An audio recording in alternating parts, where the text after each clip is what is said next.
Yo vengo de San Rosendo a vivir a la ciudad.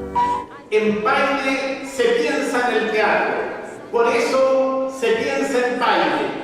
De este mes de mayo del 2023 presentamos la vida, la trayectoria en el ambiente teatral chileno de Enrique del Valle Vallés. Van a comentar sobre su trayectoria y sobre su inserción en el contexto del desarrollo del teatro en Chile los profesores Álvaro Muñoz, profesor de Historia del Teatro en Chile, y Eugenio Bastías, el editor de las recientemente publicadas Memorias de Enrique del Valle Vallés. Dejo con ustedes a los profesores Muñoz y Bastías. Buenas tardes. Me han pedido hacer una breve reseña del teatro en Chile para situar a la figura de don Enrique del Valle, a quien no he tenido el gusto de conocer. He visto algunas entrevistas de él, he leído parcialmente su biografía y la idea es un poco hacer una síntesis del teatro en Chile, una síntesis que debo de prevenirlos que va a ser breve, aunque redunde en eso. Lo que quiero decir con esto es que probablemente van a quedar muchas cosas fuera, ¿ya? No se puede abarcar todo. Pero la idea de hablar de la historia del teatro en Chile, hablar de Enrique del Valle y de la historia del teatro en Chile, también es hablar de la historia de Chile, porque el teatro es un arte que camina con el tiempo, ¿no? Y que para mí la historia del teatro no tiene que ver con una cronología de hechos y de sucesos de gente que hace teatro en un determinado momento y después viene otra gente y hace teatro en otro determinado momento, sino que tratar de interrogarnos acerca de algún sentido, de por qué se hace teatro, qué sentido tiene el teatro, y como para apoyarnos, para buscar una base, desde dónde partir, yo siempre recurro al maestro Shakespeare, quien puso en boca de Hamlet, uno de sus personajes, aquello que él pensaba que debía ser el teatro. Él decía: el teatro debe ser un espejo de su tiempo, en el que cada nación y cada época debe ver reflejados sus defectos y sus virtudes. En ese mismo espíritu, pensando en los primeros años de la República de Chile, en 1820, ¿no es cierto?, Patria Nueva, ¿no es cierto?, para el cumpleaños de O'Higgins, Chile no tenía compañías de teatro. Durante la colonia, el teatro, o lo que había exiguamente de teatro, estaba manejado muy desde la oficialidad, o a través de fiestas religiosas, o para la conmemoración de algún gobernador que llevaba acá. Para la época de la República de Chile, O'Higgins le encomienda a Domingo Arteaga, que era su decán, que era un hombre mucho más versado en pegar sablazos y descargas de fusil que de arte dramático, le encarga hacerse cargo de crear una compañía. Y como no habían actores en Chile, recurre a presos españoles que quedaron de la guerra de independencia. Entonces, con ellos se arman las primeras representaciones. Y en 1820, para el cumpleaños de O'Higgins, se podía leer también un poco en el espíritu de Shakespeare, un bordado en el telón de boca, un verso del poeta argentino Bernardo de Beri Pintado. Decía: he aquí el espejo de la virtud y del vicio, miraos en él y emitid el juicio, ¿no? Y en aquella ocasión también se instituyó el hábito de cantar la canción nacional, ¿ya? En un sentido de rito oficial, de rito de la República de Chile, en el énfasis de constituir un teatro propiamente nacional. Y constituir un teatro propiamente nacional que, en mi opinión, ese teatro propiamente nacional tiene que ver con la búsqueda de este espejo que nos refleje en cada época, a cada nación, en cada cierto tiempo, ¿no? Y la búsqueda de ese espejo, que es la constitución de un teatro chileno, va a ser más larga de lo que nosotros pensamos. Gran parte del siglo XIX, el teatro va a estar en manos o a cargo de compañías extranjeras residentes, de empresarios extranjeros, que van a dominar la actividad teatral, ¿no? No obstante, este deseo de constituir un teatro genuinamente chileno va a ser permanente, va a estar en este periodo, no del todo consolidado. Por ejemplo, ya hacia mediados del siglo XIX, en pleno auge del romanticismo, ¿no es cierto? Hay dos montajes importantes, Ernesto de Rafael Minviel, en 1842, y Los amores del poeta de Carlos Bello, también de ese año, el que por la crítica va a ser, tengo mi torpedo acá, va a ser calificado como digno comienzo del teatro chileno, y Carlos Bello va a ser considerado como padre del moderno teatro chileno, en circunstancia que Carlos Bello era el primogénito de Andrés Bello, no era chileno, y la acción se desarrollaba en Francia y todos los personajes eran franceses. Pero lo que hace esta crítica es dar a entender el deseo de que se constituya en Chile una dramaturgia y un teatro genuinamente chileno, ¿no? Ya andando el siglo, ¿no es cierto?, tenemos la irrupción del teatro costumbrista, con figuras importantes como Daniel Barros Grés, que van a plantear una reacción al romanticismo, ¿no es cierto?, y que van a tener una mirada, aún cuando más pintoresca, pero van a tener una mirada hacia lo que es la realidad chilena, ¿no? Con mucho pintoresquismo, ¿no es cierto?, con personajes tipo, no sé, pero va a ¿cómo se llama?, a proponerse mirar algo de la realidad chilena, sobre todo lo que es la oposición campo, la vida del campo y lo rural. Ahora, desde mediados del siglo XIX, un fenómeno importante también, que tiene que ver con la presencia de las compañías españolas en Chile, es la irrupción de la zarzuela. La irrupción de la zarzuela que llega a mediados del siglo XIX a Chile y que va a dominar gran parte de lo que es la escena de mediados de siglo en adelante, ¿no? Tanto que ya durante el gobierno de Balmaceda se dice que va a haber una verdadera zarzuelización de la escena chilena y va a permitir constituir o hacer de la actividad dramática una actividad realmente lucrativa, propiamente lucrativa, ¿no? Y se va, evidentemente, ¿cómo se llama?, ir transitando hacia una suerte de zarzuelización a la chilena, ¿no? Y se va a imitar a algo que existía en España, que es la versión comercial del género de la zarzuela, que es el teatro por tandas, un teatro que se hacía en un formato de una hora y que iba una entrada del público, entraba otro público, salía a ver un montaje, un formato más comercial, ¿no? Eso va a tener dos implicancias, una positiva, que va a masificar el teatro, se van a construir teatros en barrios populares, ¿no es cierto?, pero también el énfasis en que sea algo netamente comercial va a ir haciendo que decaiga la calidad de las representaciones. Con todo, este género, al que se le va a denominar el género chico, va a permitir, en Chile, que no existían escuelas de teatro, va a permitir que los actores y las actrices chilenas se formen ahí. Ahí se van a formar actores, actrices, dramaturgos, escenógrafos, ¿no?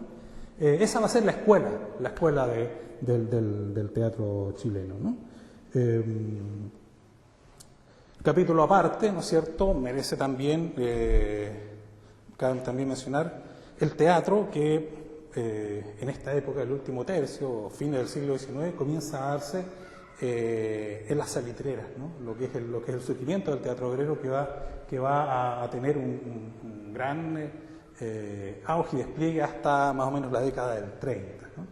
Donde el teatro va a ser asumido como con un fin didáctico, pero también como una herramienta de transformación social, ¿no? Ese es un capítulo aparte que también merece una mención más larga. Con todo, la actividad teatral, ¿no es cierto?, comienza ya desde el último tercio a masificarse, y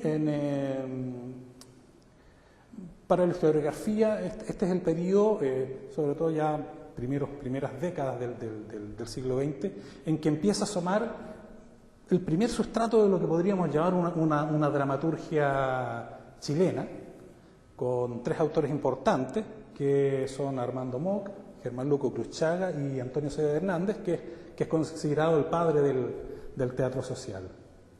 Ahora bien, también para la historiografía en general, la que va a ser considerada la primera compañía teatral chilena es una compañía, la compañía de Baquena y Birle, dos actores chilenos, ¿no es cierto?, que estrenan en 1917 en Talca, estrenan la obra Pueblecito, ¿no? Entonces, sí, en esta búsqueda de constituir un teatro o una dramaturgia genuinamente nacional, dentro de lo que son los afanes de Chile como nación, no sé, pues tenemos primero la independencia de Chile en 1810, pero la independencia desde el punto de vista del teatro se va a conseguir casi un siglo después, o más de un siglo después, en que se va a constituir la primera compañía de teatro chilena, ¿no? En esto, como digo, la presencia de las compañías extranjeras, fundamentalmente españolas, va a ser muy fuerte. Por lo tanto, la marca y el sentido de lo que es el teatro en las primeras generaciones de actores chilenos va a estar muy marcado por lo que es la concepción del teatro español, que es un teatro que no es de los más vinculados a las vanguardias dentro de Europa, ¿sí?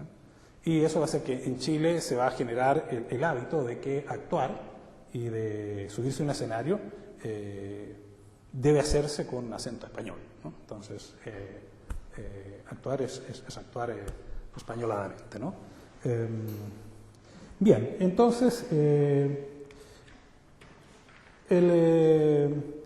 esta suerte de teatro comercial influenciado por la zarzuela española va a ser crisis por dos razones importantes. Una, por el sesgo comercial, que hacía que los actores, como existía tanta demanda, los actores tenían que cada semana estrenar una obra nueva, y lo cual es imposible. Entonces los actores salían en escena sin saberse todo el texto, hay testimonios que dicen que con papeles pegados ahí en la ropa, y también con la ayuda del apuntador, que era el que estaba en esta concha acústica, a la espalda del público, ¿no? y que soplaba los textos, ¿ya? Muchas veces sin conocer el destino de las entradas y las salidas. Entonces de repente se decía, voy hacia el campo, salía por un lado donde se suponía que iba hacia la cocina, cosas como esas, ¿no? Entonces, frente a esa realidad, frente a ese panorama de un teatro que en las formas estaba más ligado a una realidad del siglo XIX, es que van a irrumpir los teatros universitarios, van a plantear un punto de inflexión, ¿no? Porque los teatros universitarios van a tratar de romper o superar esa tradición heredada, y vincularse con las vanguardias intelectuales, estéticas, artísticas europeas, ¿no? Ese es el gran salto y el gran impulso que dan los teatros universitarios, y que, según el decir de cada vez que el teatro en su momento logra ser este espejo que refleja a su tiempo, va a generar un periodo que para algunos es considerado como el periodo de oro del teatro chileno, que es el que va entre, ¿no es cierto?, los teatros universitarios y el golpe de Estado, ¿no? Ahí tenemos como con mucha fuerza la presencia de una serie de dramaturgos chilenos que van a surgir de este impulso de los teatros universitarios, ¿no es cierto? María Asunción Requena, Alejandro Sivikin, Egon Wolf, Fernando de Besa, Isidora Aguirre, Sergio Bodanovich, no sé, pues se me queda Jaime Silva, mi maestro. Entonces,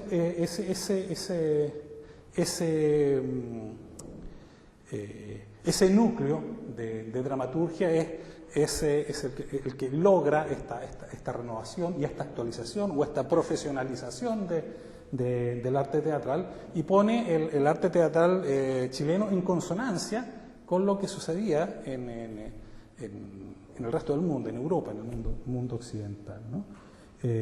Es un periodo también en que desde la juventud, desde las escuelas de teatro, empieza este empeño por llevar el teatro al mundo popular, y empiezan a surgir las giras de estudiantes, los teatros carpas, ¿no sé? Son años de Guerra Fría, ¿no es cierto? Años de la Revolución Cubana. Está ahí en el horizonte, ¿no es cierto? Está el mayo del 68, la guerra de Vietnam, ¿no es cierto? La crisis de los misiles, todo un periodo de mucha convulsión social, ¿no es cierto? Y es en ese escenario donde el teatro chileno ha llegado a consolidar aquello que decía Bernardo Aire Pintado, ¿no es cierto?, en época de Higgins, lograr ser este espejo de la virtud y del vicio, ¿no? Para la historiografía este es un periodo, una época de oro, ¿no? Y como una de las guindas de esta torta, ¿no es cierto?, irrumpe la Pérgola de las Flores, ¿ya? Puesto que si algo le era criticable al teatro que desarrollaron los teatros universitarios, fue que era evidentemente un teatro más culto, más intelectual, y que no era un teatro popular ni masivo, ¿no? Por eso el empeño de los jóvenes estudiantes por ir al mundo popular, por abrir este arte, ¿no? Y no sé si en ese empeño o no, pero sí con el empeño de siempre, de crear este espejo de la realidad chilena, es que surge la Pérgola de las Flores. Tanto el teatro de ensayo de la Universidad Católica como el teatro experimental de la Universidad de Chile se proponen muy tempranamente el formar una dramaturgia nacional, ¿no? el generar autores y una dramaturgia nacional sólida y que nos refleje, ¿no? que sea ese espejo del que hablaba Shakespeare y del que aparecía, ¿no es cierto?, en las primeras representaciones de la República en el telón de boca de Bernardo Aire Pintado. Entonces, ahí es cuando surge la Pérgola de las Flores, transformándose en el primer gran hito del teatro chileno, puesto que este teatro, este teatro más culto, más intelectual, más ligado a las vanguardias, ¿no? Este teatro que interroga acerca de las grandes preguntas de la humanidad, no lograba traspasar a las grandes masas populares, ¿no? Se mantenía dentro del mundo de las capas medias, con mayor educación. Entonces, la Pérgola de las Flores, al ser un espectáculo popular, festivo, va a romper esa cascaradura y va a llevar una gran cantidad de público. Va a ser la primera obra que en un formato no comercial, sino que en un trabajo de dramaturgia, de coreografía, de dirección, de un trabajo profesional, llamémoslo así, va a llevar masivamente a la gente al teatro. Es decir, va a ser como la primera sacudida de este espejo que quiere reflejarnos y mirarnos a todos y que nosotros nos miremos en él. Y ahí es donde aparece nuestro invitado presente de hoy, presente ausente de hoy, ¿ya?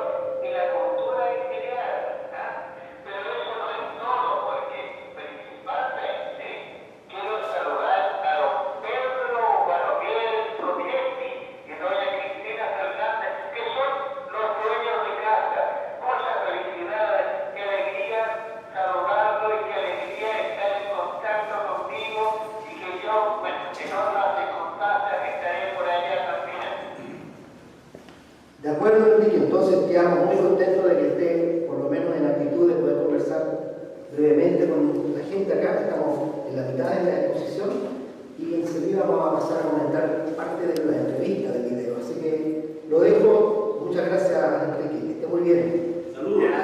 Saludos a toda la gente acá. Ya, de acuerdo. Chao. Eugenio Bastías es presidente de la sección de folclore de la Sociedad de Historia y Geografía de Chile.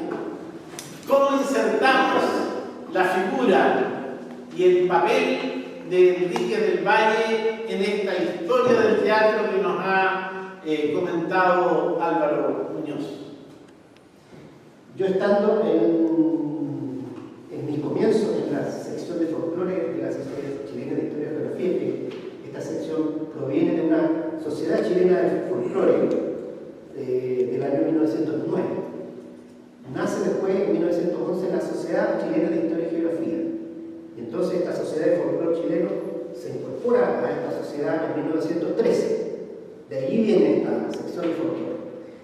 Yo conozco a don Manuel Daneman, que era el presidente de la época. Don Manuel Daneman, un gran investigador de folclore, un gran asesor, un antropólogo, fue director de la Escuela de Antropología de la Facultad de Ciencias Sociales de la Universidad de Chile. En el 2007 él invita a la sección de folclore, y ahí conozco a Enrique. Enrique era un antiguo miembro de la sección de folclore, porque él también, dentro de su carrera teatral, derivó en cierta medida al folclore siendo intérprete, o sea, cantante y instrumentos de percusión, etc. Pero principalmente también era asesor de grupos folclóricos en términos de la puesta en escena, desde los años 80. ¿No? Se incorporó ahí al medio folclórico como miembro de la AMFOLCHI, la Agrupación Metropolitana de Folclore de Chile, que después se transformó en la ANFOLCHI, la Asociación Nacional de Folclore Chileno. Y bueno, yo conozco a Enrique en esa época, en el 2007, y el año 2016, él me dice que tiene unas fotos por ahí guardadas en un desorden. Empiezo a mirar las fotos y eran las fotos de la gira internacional del Teatro de Ensayo de la Universidad Católica. La visita a Madrid y a París. Me dice, sí, hizo una foto. Yo fue el único ocurrente que se le ocurrió y que se le iluminó la ampolleta para contratar un fotógrafo para que me fuera a sacar una foto a mí con todo lo que pasaba. Y nadie más tenía registro alguno. Por lo tanto, esas fotos, muchas de esas, pasan a formar parte ahora del acervo que tiene la Universidad Católica, de la Escuela de Teatro, donde están guardadas muchas de esas fotos reproducidas. Y en algunos libros de investigación se usan esas fotos también. Esa es la importancia que, por ese lado, yo empecé ya a tomarle asunto a esto y haciendo un registro, una conservación de esas fotos mediante escaneo, de repente me empiezo a decir, aquí hay una historia detrás, porque por supuesto yo estaba trabajando con las fotos y él contando esa historia, contando en forma cíclica. Así. Yo dije, entonces, esto hay que transformarlo en un libro. A pesar de que uno dice, voy a hacer un libro, pero uno nunca se imagina, hasta cuando no tiene el hijo, cuando tiene el libro o hablar del árbol, uno no sabe qué significa eso, en qué forma de libro. Y entonces, el proceso duró de 2018 a 2022. El libro se editó el año pasado. Pandemia por medio, enfermedades por medio, de él y la mía. Entre medio tuve la peritonitis y luego la operación de Hernia, que también compartimos, acabamos de descubrir que somos hermanos. Tenemos las mismas operaciones y en el mismo lugar. Entonces, el escenario pasó a contarte con una pequeña pincelada para conocer el origen del personaje. Libro también diseñado y diagramado por el amigo que está ahí, Miguel. Aquí presente. Miguel Naranjo Ríos, que no va a decir nada en este momento porque está descansando, va a ir a mirarlo. Este libro está distribuido en lo que yo llamé escenas, no capítulos. Entonces, escena de la 1 hasta la 23. Y la escena 23 dice cierre de cortinas. Y comienza con los primeros recuerdos de Enrique a los 4 años, cuando comía en su silla hasta el fin de la pandemia prácticamente. Entonces, la escena 1, los 3 primeros párrafos, dice, o sea, a todo esto el proceso fue el siguiente. Yo le dije para que no se canse escribiendo, cómprese una grabadora portátil y grabe. Pues allá, como todo ser obsesivo, primero escribió todo y después iba leyendo y grabando. Igual escribió todo, y tiene así un alto de manuscritos. Dice, escena 1. Hola, buenas noches. Hoy quiero señalar clara y fuertemente una fecha.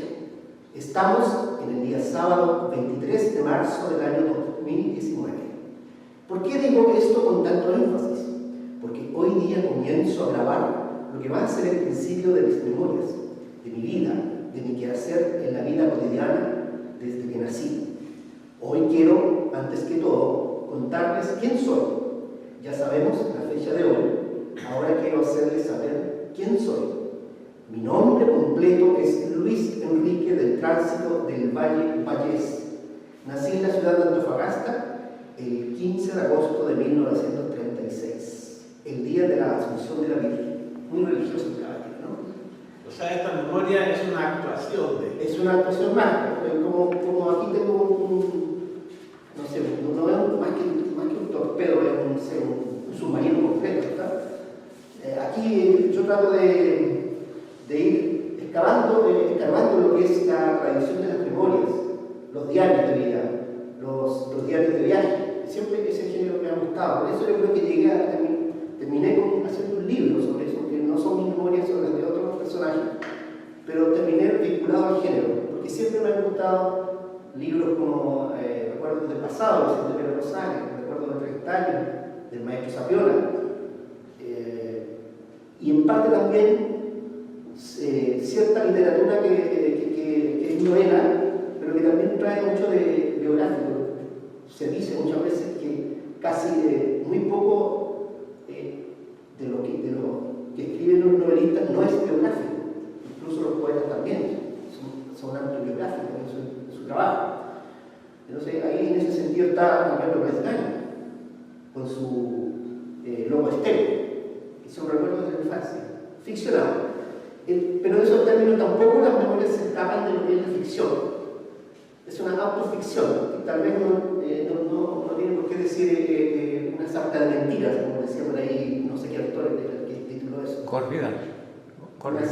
Una sarta de mentiras. Entonces, Enrique en la entrevista no sale, pero en otra parte de la entrevista le dice, esto no es una sarta de mentiras, es lo que yo recuerdo perfectamente, y siempre aluden a que tiene antecedentes para respaldar lo que dice, reportes de diario, fotos, y de los pocos personajes que sobreviven todavía, hay 3 sobrevivientes de la pérgola, es Héctor Noguera, Carmen Barros y él, son los últimos 3 que quedan. A todo esto Enrique le fue a dejar el libro a Carmen Barros y se lo dejó, esperó 10 días y Carmen Barros lo llama y le dice, Enrique, ¿dónde están tus demás libros? Eres un gran escritor, ¿por qué escribes un solo libro y no escribes 10? Como son todos los autores así. Histriónico hasta en el baño. Álvaro dice que sí. Sí. No he hecho nada. Bueno, hay trozos aquí que quiero rescatar, que dice la pasión constante de Enrique del Valle Vallés. Una noche de septiembre, sería 18, por lo que recuerdo, 18 de septiembre, que ofrecía la televisión en esa oscura sala de estar. Yo, con mis 13 o 14 años de edad, año 83, 84, muy arrellanado en el sofá de mi casa, en medio de esa época de ensueños de adolescente, veo surgir de la pantalla no tan pequeña de esos tiempos, a color, entre comillas, unos compases como estos: quiere flores señorita, quiere flores del señor. A veces la canto, pero otras veces no, para el bien de la humanidad. No la voy a cantar el día. He venido entonces no a cantarle, sino a ser parte de la presentación de esta obra de memorias, porque el género literario de la autobiografía no ha muerto, como algunos que poco saben de literatura andan divulgando por ahí. Muy lejos de ello, goza de excelente salud, continúa dándonos sorpresas muy agradables. Los primeros memorialistas, aquellos que comenzaron construyendo este género de la autobiografía en Chile, fueron José Saviola Cortés y sus recuerdos de 30 años, Vicente Velo Rosales, con recuerdos del pasado, y José Victorino Lastarria Santander, autor de recuerdos literarios. Agrego las cartas de la talquina Carmen Regada, donde expresó su amor secreto al pintor bávaro Juan Mauricio Cogentas. Si bien estas epístolas encendidas de pasión pertenecen al género epistolar, fueron publicadas recién en la última década del siglo XX. Nombrar a estos tres próceres varones no significa conocer el brillo espiritual e intelectual de muchas mujeres chilenas del siglo XIX. En Saviola, Velo Rosales y Lastarria se encuentran plasmadas las corrientes del romanticismo y liberalismo del siglo XIX. El rasgo que comparten estas obras iniciales es que exhiben un yo marcado por su carácter adánico. Se reconocen en ese yo como primogénitos de la nación. En la transición del siglo XIX al XX, o Belle Époque, se encuentran los hermanos Augusto y Luis Borrego. Presentan el influjo del modernismo latinoamericano, donde el sujeto se sitúa en el escenario de lo nacional al cumplirse los 100 primeros años de vida del país. Fernando Santibán es un paso hacia la escuela modernista, vinculado estéticamente en sus obras Memorias de un Tolstoyano y Confidencias de Santibán, y se relaciona al periodismo chileno. Hay un sujeto autobiográfico elaborado por un autor que ha vivido en las vanguardias.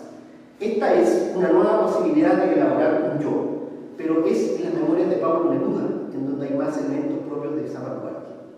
En las obras testimoniales de 1973 existe un divorcio entre el sujeto y la tradición que le precede en el género. Este periodo busca desprenderse del tradicional sujeto monolítico tan característico de lo autobiográfico.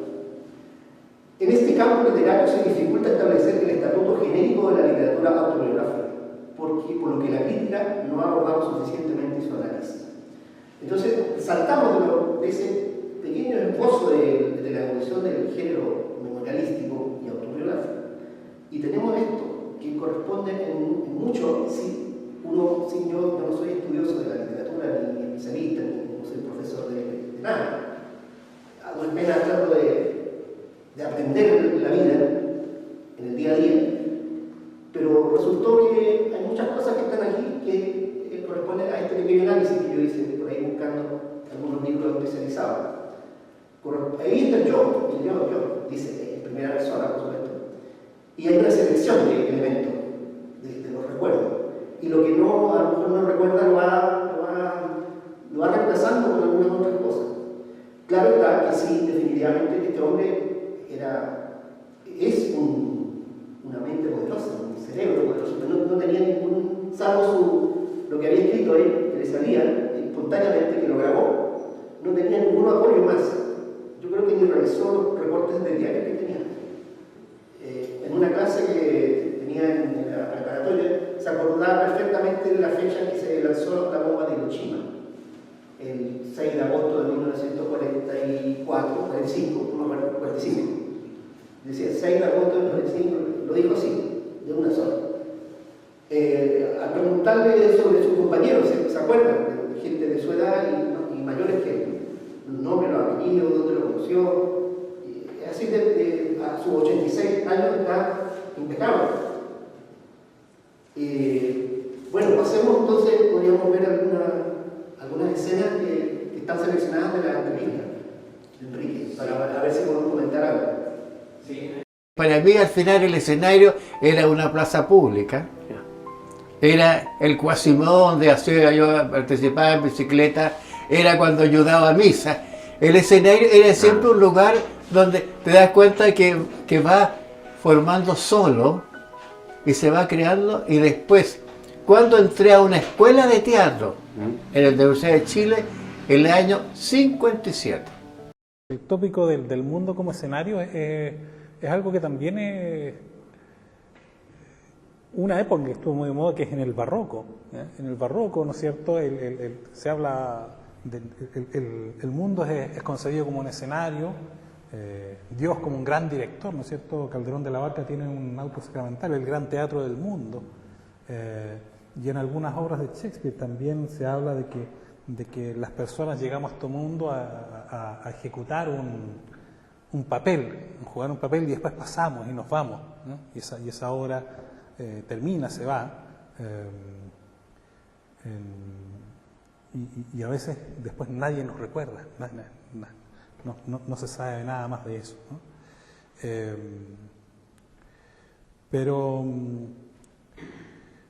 Pero sí, bueno, el escenario está en todas partes, ¿no? Pasa que los actores y las actrices en general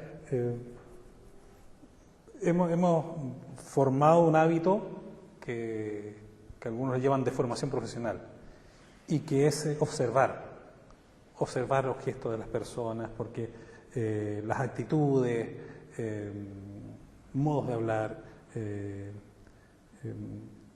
en general, ¿no es cierto? Entonces uno muchas veces se instala a mirar a las personas porque en cada persona uno ve personaje, uno ve rasgos de lo humano, ¿no?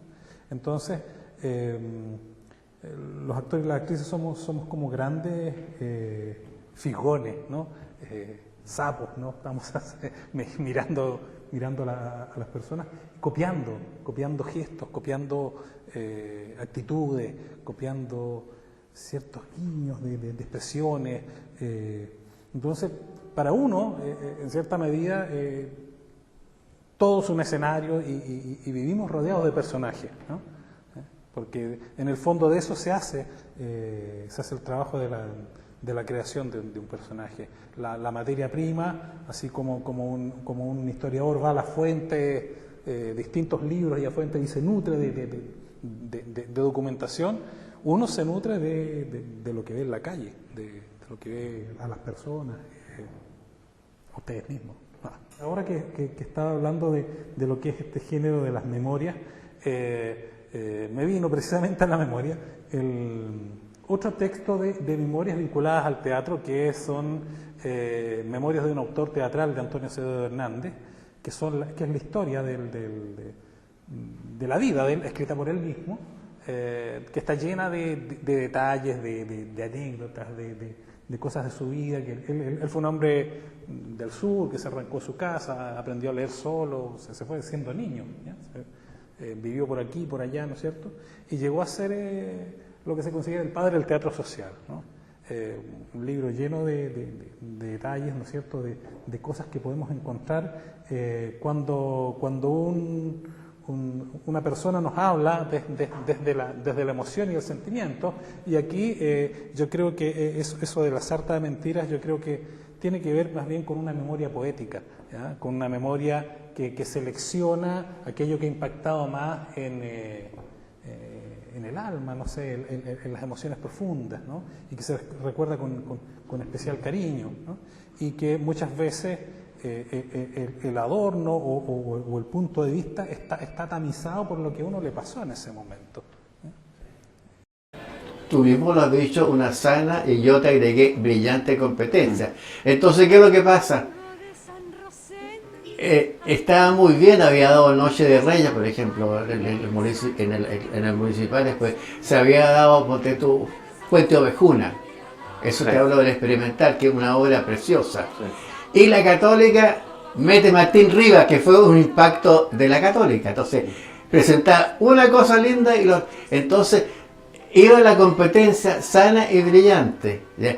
Entonces, Eugenio Dilbon, que era el jefe de la Católica, y Agustín Ciré, que era de la Chile, empezaron a hacer que había que destacar cosas chilenas. Entonces, ya, ¿qué hacemos? Ubiquemos a personas que puedan tener este asunto, conocer este asunto, saber de teatro y saber. Entonces, ya, en ese momento la escritora más que pegaba más era la Isidora Aguirre. Pero estaba muy importante lo que ella hacía, porque escribía cuentos muy bonitos, ¿m?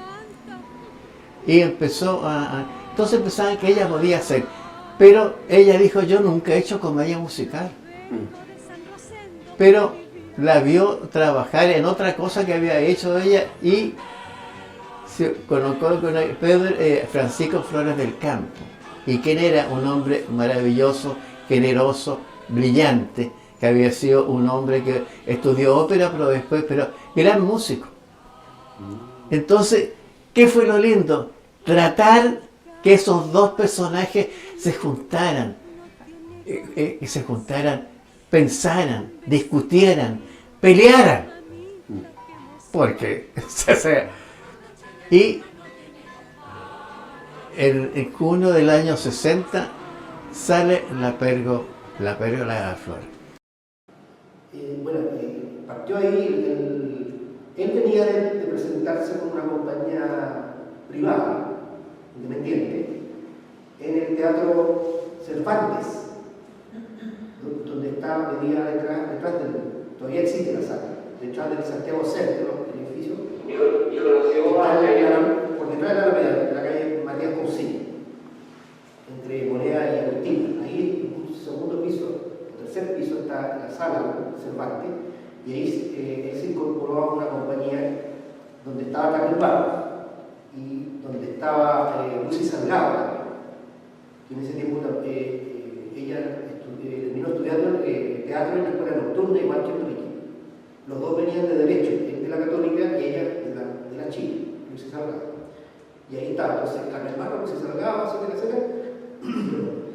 Y ahí participa en la obra eso que llaman El Novio, que era una versión española de una obra de un inglés, así se llamaba, pero el título original de la obra era The Boyfriend, y era una obra musical. Y ahí Enrique expresa todo su talento actoral y dancístico. Y ahí, en ese paso, Carmen Barros le dice: ¿por qué no te presentas al teatro de ensayo? Porque se está preparando una obra musical de comedia. Entonces, esa era la Pérgola de las Flores, pero él no podía sentarse porque tenía que terminar su examen. Le quedaban 3 exámenes, dio 2 exámenes. Después, de repente, le dijeron: oye, Enrique, necesitamos un reemplazo porque un actor se portó mal, fue castigado, y necesitamos que hagas el palpero, que vende las palpas. Eso era en diciembre del 60. Y ya no puedo decir que no. Ya había dado 2 exámenes, dejó un examen votado, y partieron de gira hasta Punta Arenas, se presentaban en esa época. Y de ahí, en junio del 61, parten a España y Francia. Y ese es el inicio de su pasada por ese elenco del teatro de ensayo. Paralelamente, podría contar, él era una persona muy estudiosa. Yo creo que es de una inteligencia claramente superior, porque él estudió varias cosas, tiene varios títulos. ¿Podría contar eso? En su empeño por demostrar a su padre principalmente, su madre lo apoyaba en todo, pero a él le gustaba distinguirse en todas partes, ser bien recibido y sacarse buenas notas, portarse bien. Y entonces en algún momento estudió contabilidad. Después de haber abandonado leyes, dijo: tengo que hacer algo, darle un título a mi padre. Así que estudió contabilidad. Y en mayo del 62 se casó y ahí terminó su pasada por la compañía del Teatro del Ensayo. Ya no pudo seguir, se casó. Eligió la familia. Y como eligió la familia, tenía que elegir trabajar en un trabajo estable. Y se consiguió un puesto en la Contraloría, en la parte contable. Y ahí sufrió mucho. Aquí en su memoria se siente el sufrimiento de un joven que deja el aplauso, las luces y el escenario, la pasión constante, y lo cambia por una oficina con una máquina de escribir. Pero en algún momento ya el Contralor de la República de la época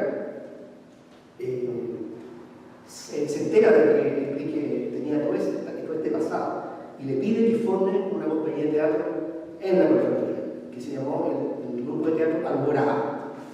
Y empezaron a mandarlo al norte, al sur, y le llegaban al Contralor felicitaciones de todos los alcaldes de muchos municipios. Entonces, finalmente el escenario del teatro lo persiguió siempre. Terminó dentro de la Contraloría su carrera de 2 o 3 años, era de nivel universitario, no como en otros casos se puede sacar en la enseñanza media una carrera de contador. Terminó eso y después luchó para poder terminar su carrera de Derecho. Terminó titulándose a los 40 y tantos años. Y su padre seguía vivo, entonces dijo, yo tuve la fortuna de que haya visto que tuve éxito en el teatro, tuve éxito en mis 2 profesiones y fui un padre realizado. Lo mejor que tengo son mis 3 hijos, que además también participaron en la película en la versión del año 75, siendo niños de entre 10 y 12 años, participaron ahí en la versión de la película que emitió el Canal 13 en el año 75, dirigida por Hugo Miller. Bueno, Luis Alberto Heiremans, que falleció muy joven, ¿no es cierto?, vinculado al teatro de ensayo de la Universidad Católica. Él fue un autor que uno puede decir que en casi todas las obras de él hay como un cierto desgarro existencial. Los personajes de Heiremans se desviven por algo que nunca alcanzan, ¿no? Revelan como un profundo vacío que es imposible de llenar, ¿no? Él está en un contexto en que también en Europa, ¿no es cierto?, está con mucha fuerza el existencialismo, ¿no? Una de las críticas, ¿no es cierto?, que se hace a la obra Versos de Ciego, que es la obra que él presenta en París, ¿cierto?, que es una obra que él presenta en París, es que dicen, algo recuerdo la crítica, habla de que es existencialista y que nosotros ya conocemos el existencialismo, ya conocemos el existencialismo. Entonces, pero en Chile es un autor bastante singular en ese sentido. Yo no conozco otro autor que desde esa perspectiva aborde la hondura de la vacuidad de la existencia, ¿ya?, excepto desde el teatro del absurdo, con Jorge Díaz, por ejemplo, ¿no? Bueno, precisamente Versos de Ciego fue la obra que Enrique del Valle presentó en París. Ese viaje a Europa fue La Pérgola de las Flores y Versos de Ciego de Heiremans, donde Enrique del Valle fue protagonista. ¿Y conoció a Heiremans allá personalmente en París? Pero por supuesto, éramos grandes amigos, murió tan joven, murió de 36 años. Sí, pero ¿y a qué atribuye la complejidad de sus obras? A esa subjetividad, a ese entrar tan doloroso de los personajes. Eugenio, Él era una persona triste. Era un hombre muy sensible, Sí. Era un hombre muy religioso, era un hombre que me parece que en algún momento él quiso ser sacerdote. Y era un gran actor porque a él yo lo había visto hace unos años atrás cuando había hecho, alternándose con la autora Murúa, el Martín Rivas, el año 54 en el Teatro Municipal. Entonces, y yo eran todos, o sea, sí, fue un amigo maravilloso de vida tan corta. ¿Pero era alegre también o era tristón? ¿Melancólico? No, era ¿Fiestero? ¿Cómo era? no, era muy tranquilo, llegaba una fiesta y ya cuando ya se hacía, empezaban todas a bailar y todas, ella cuando se iba, no le gustaba. Era un hombre muy tranquilo y siempre estaba pensando en la próxima obra. O juntaba, por ejemplo, Versos de Ciego, era un siga la estrella y no sé qué, la juntó así para hacer una obra. Era un hombre muy espiritual. Y cultivado también, yo creo. No, claro. ¿Y de dónde obtuvo eso? ¿Cómo llegó a ser tan, tener narraciones tan completas, tan refinadas y tan abstractas también? Tan metafísicas, llamémosle. Bueno, porque son dotes y dones que nos dé a Dios. También está el abanderado que es la historia de un criminal, que en el fondo es un niño maltratado por la vida, que es un niño que se cría, su madre es una regenta un prostíbulo, y él vive la soledad del niño que nadie lo pesca y que un día decide ir y por los caminos de la vida termina en el crimen, ¿ya? Y hay una escena muy bella en esa obra en que a él ya después de años de asaltos, ¿no es cierto?, lo traen de vuelta y la guardia, ¿no es cierto?, y lo llevan a un lugar que se llama La Calavera, pero lo van a ejecutar. Y hacen una parada ahí los guardias a tomarse algo ahí con la regenta del prostíbulo, y sale esta mujer a ver sin saber que es su hijo, y tiene un diálogo con él sin saber que es su hijo, y es muy lindo, y ambos conversan respecto de que esto que es muy Heidemann, que dicen que siento que algo me falta, cierto que me voy de esta vida y quiero llevarme algo, pero no sé qué puedo llevarme que valga la pena, ¿no? Y es una escena muy linda, esa de Luis Alberto Heidemann. Y hay otra obra de Heidemann que yo no la conozco mucho, no me he metido en eso, que es una obra de un tono un poco más frívolo, que se llama Esa señorita Trini, ¿ya? Y que podríamos decir que en un tono, en un porcentaje mucho menor, fue una obra que también llevó mucha gente al teatro, ¿no? Que también es como un tipo comedia musical, y que incluso hizo una gira por Perú con mucho éxito, y que es como otro Heidemann, ¿no? Pero el Heidemann al que hay que hacer referencia es al de la trilogía de versos de Ciego, El abanderado y el Tony Chico, sí. Para eso hay que entender primero el proceso del Frente Popular. Educar, o sea, gobernar es educar. Por ahí parte. Lo que yo aquí lo menciono, así, y Enrique me compró el concepto, el renacimiento chileno, desde los años 30 al 73. Y hay un proceso en que el Estado y la sociedad completa se vuelcan a la tarea no solo de la educación, sino que también de la industrialización del país. Y el tema de la educación también desemboca en que las artes tienen una importancia para el desarrollo con mayúscula, como algo integral, no crecimiento que vivimos hoy día, sino desarrollo humano, desarrollo de una sociedad a partir de una economía fuerte, por supuesto, pero más fuerte todavía una identidad de país. Eso es lo que genera el hecho de que el arte se vea como una profesión más, con la dignidad que tiene cualquier profesión. Por lo tanto, y en paralelo, que las universidades hayan tenido este impulso de crear el teatro universitario del año 41, teatro experimental de la Universidad de Chile, el teatro de ensayo, no me acuerdo en qué año era, 43. En esa década religiosa se empieza a crear este movimiento teatral tan poderoso, con obras, como decía tú mismo, a lo mejor un poco lejanas al público masivo, pero después en los años 60 surge este otro movimiento, protagonizados por esa sana y hermosa competencia, me dice Enrique, entre los teatros universitarios, Universidad de Chile y Universidad Católica. Y es ahí cuando el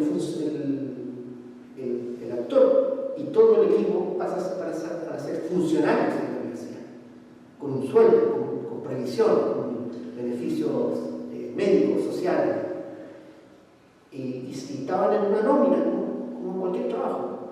Y más encima, las obras que tenían éxito son las que pagaban a las otras obras que no eran tan exitosas.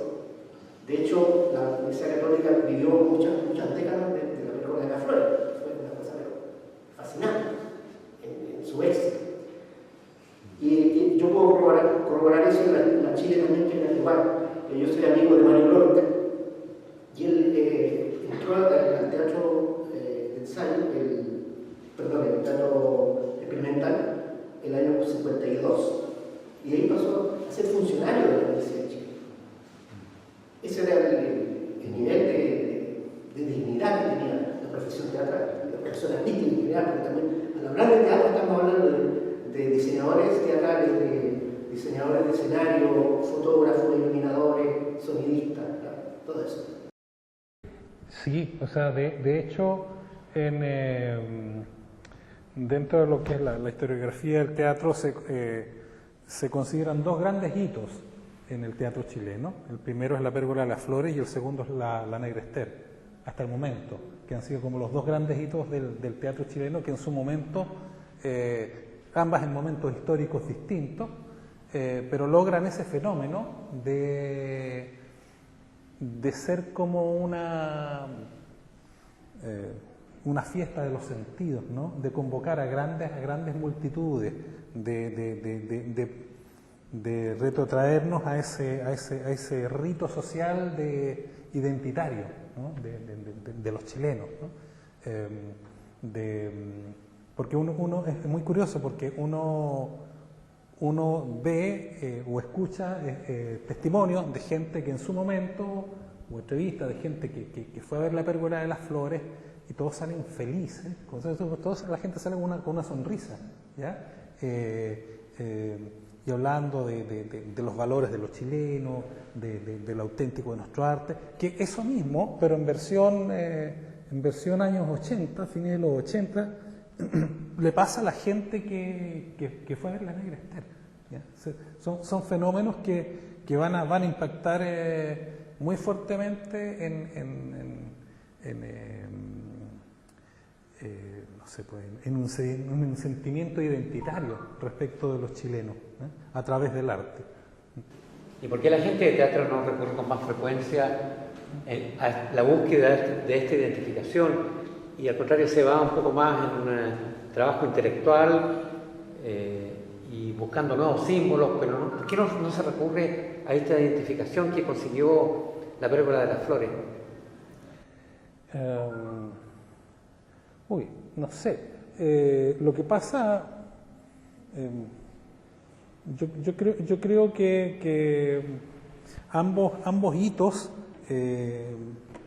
son hijos de su tiempo. Yo creo que son hijos de su tiempo, ¿no es cierto? Uno ve la Pérgola de las Flores, es herencia de todo un trabajo acumulado por los teatros universitarios, de una eclosión de creatividad acompañado de una institucionalidad que era muy propicia, ¿no es cierto? Esto de que los elencos universitarios eran tremendos y tenían financiamiento, o sea, eran como acabo de decir, eran funcionarios de la universidad, era fantástico, entonces estaba todo dado, y sucedía lo que decía Enrique del Valle, había una competencia, no sé cuál es la palabra, sana pero fantástica, virtuosa, porque un teatro tenía un gran estreno, luego el otro tenía otro gran estreno, ¿eh? Entonces eso por un lado. Son otras condiciones las que van a influir en la Negra Ester, pero yo creo que ambas son hijas de su tiempo, ¿no es cierto?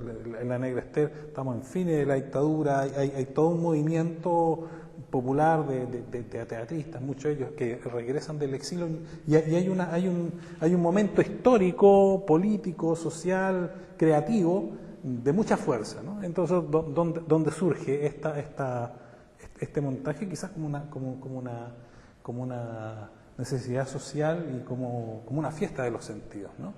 Muchas gracias, Eugenio García.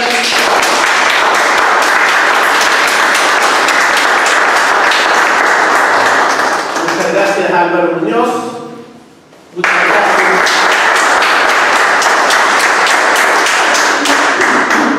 Y muchas gracias a Enrique del Valle Vallés, quien nos ha presentado a través de sus memorias y a través de los dos comentaristas una faceta importante de cómo ha sido el desarrollo del teatro en Chile, muy vinculado a una búsqueda de nuestra identidad cultural.